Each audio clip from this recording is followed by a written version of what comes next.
Hey guys, welcome to UTINI Podcast today. I have two Jawa experts with me today, Olivier Maher and Hayden Colburn. Unfortunately, we won't be discussing Jawas as much, or if at all. Today we'll be discussing droids and if we think they're sentient or not. This could be potentially controversial due to the fact that some people believe they are a life form and others believe that they are not. We may even get a little debate action. Just a quick disclaimer, all opinions are valid, unless they aren't. Personally, I'm not too sure how I feel on the subject, but maybe I will get some insight today and be able to form my own opinion. Remember to sit back, relax, maybe even grab a cold fuzzy tauntaun and enjoy this week's episode of UTINI Podcast. The first question is, are droids in Star Wars sentient or not, and why? Hey everyone, it's Hayden Colburn here. I'm Jawa expert number 1. I expertise in Jawa language. I have yet to discover what UTINI means. That is an unknown mystery to me, and I just cannot seem to unravel the mystery. But I do know a few Jawa words like that actually means I am hungry. That's just a little fun fact I'm throwing out. But so my opinion on the first question is I'm a little back and forth. There's some things I agree on and some things I don't. But the way that droids or like the artificial intelligence in Star Wars are depicted are almost like slaves.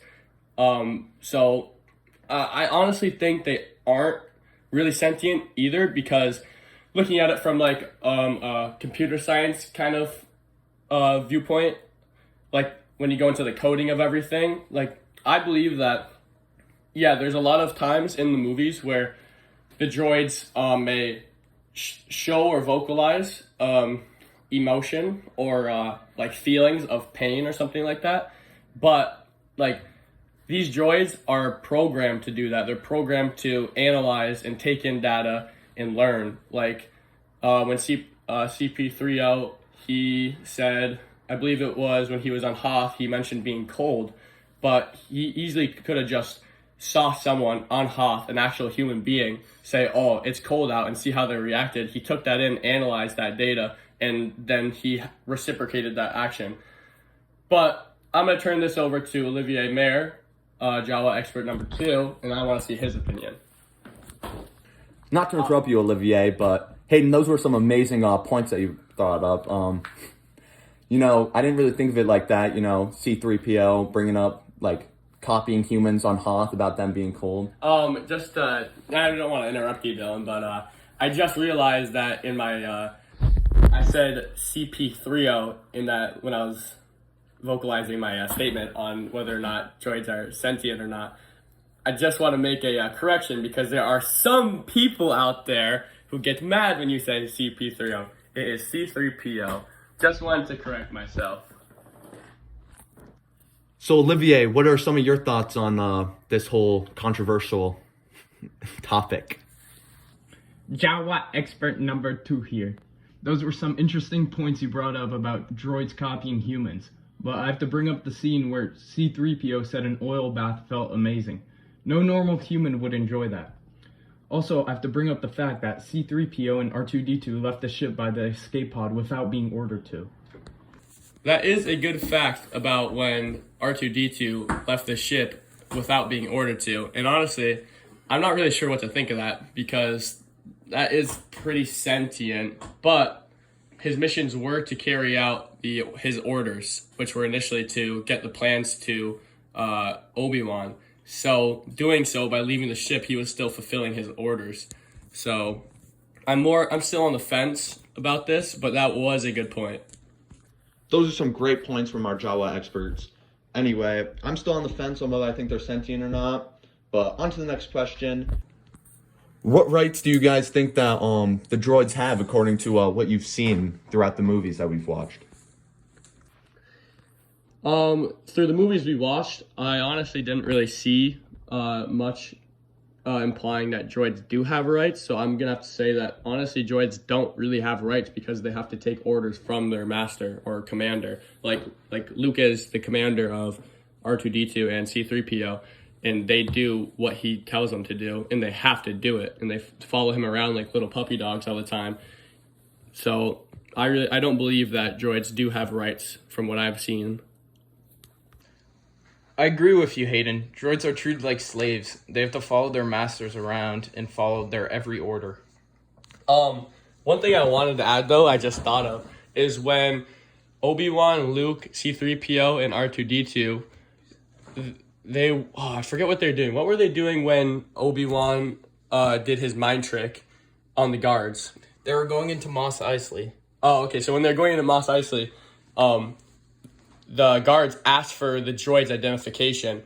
So I'm gonna go with the assumption that if they need identification, like here in the U.S., we all have social security codes for identification. That's basically our identity.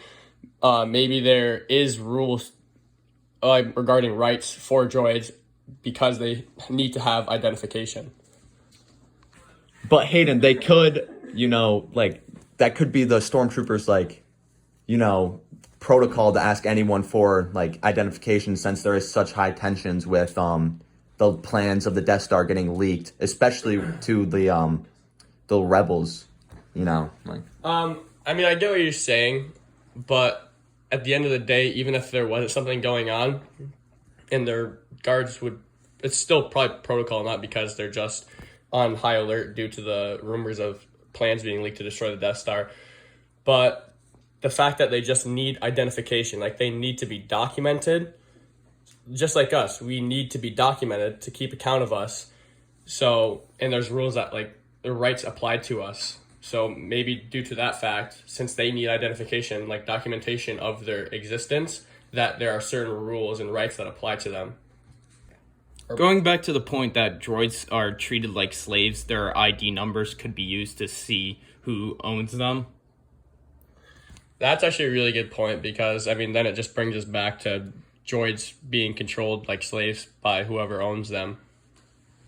Yeah, I really don't think they really have many rights to, themselves. But anyway. Actually, I got one more thing to say.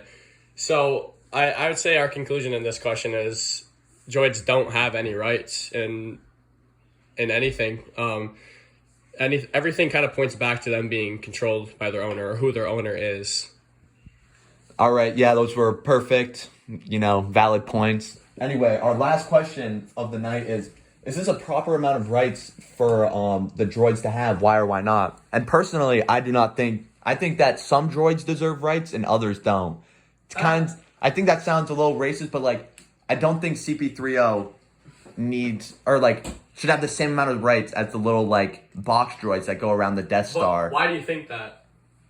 Because CP3O is way more intelligent and can have feelings other than the little box droid. But we already went over this in the first question that he just reciprocates fake feelings basically. It's not genuine when I still think he does more than the cleaning droid. In one of the movies we watched, I don't know if they're disassembling a droid or they're just running a diagnostics run on it or what they're doing, but I recall I think it might have been a guard who said, "I've never seen this kind of programming," or something along the lines of that, implying that whoever built it might have been C-3PO, I'm not sure which droid it was, but implying that whatever droid they're talking about, whoever made that droid knew what they're doing, as in terms of making them as human as possible. So therefore, C-3PO or whatever droid he was talking about when whoever said that implies that they're programmed a lot better than some droids. C-3PO, he's gonna act more human than the droids that those little box droids that work for the Empire. All they do is clean. Yeah, C-3PO versus, or I'm not sure if they clean, but whatever they do, C-3PO is obviously going to be a lot more intelligent than those droids, but it still comes down to the fact of their programming and how well they're made, the craftsmanship of them. Yeah, but why would one droid who's way more programmed better get the same rights as just But that's the thing though. Neither of them really do have rights. I know, but the question is is this a proper amount of rights? Do you think they deserve more rights? I think CP3O deserves more rights, and so does R2-D2. But at the end of the day, though, the droids are programmed. The droids are programmed to carry out whatever task they're given by their master, so they're content doing so. So at the end of the day, they're just programmed to do humans' bidding. But do you think they deserve rights or not? I kind of feel bad saying they don't, but really they're just droids. They're just hardware, like programmed by humans. There's a saying, I forget what it is. I might have been like Elon Musk saying, like, it was Elon Musk. He said something along the lines of us being smarter than AI because we are the ones who program them. And it just comes back to like something like that. Like, it's the people who program it. It's not the droids being intellectual, because the intelligence part of a drone or a droid mirrors the human who built it, in my opinion. Going back to the question whether droids deserve more rights, I believe they have enough rights. They're used as utility, and I believe they fit that role quite well. Yeah, exactly. Like, their purpose is utility. So them having no rights is probably the right amount of rights they should have. Because at the end of the day, it's like a flashlight. You turn a flashlight on to see in the dark, and you only use it for that. And you only you turn it on yourself. You command it to provide you like a purpose or task. Those were all really good points, you know. Thank you guys for tuning into the UTINI Podcast. Tune in next Sunday for our next episode, and have a great day, guys. UTINI! UTINI! UTINI! UTINI! So, Olivier, what are some of your thoughts on this whole controversial topic? Joe,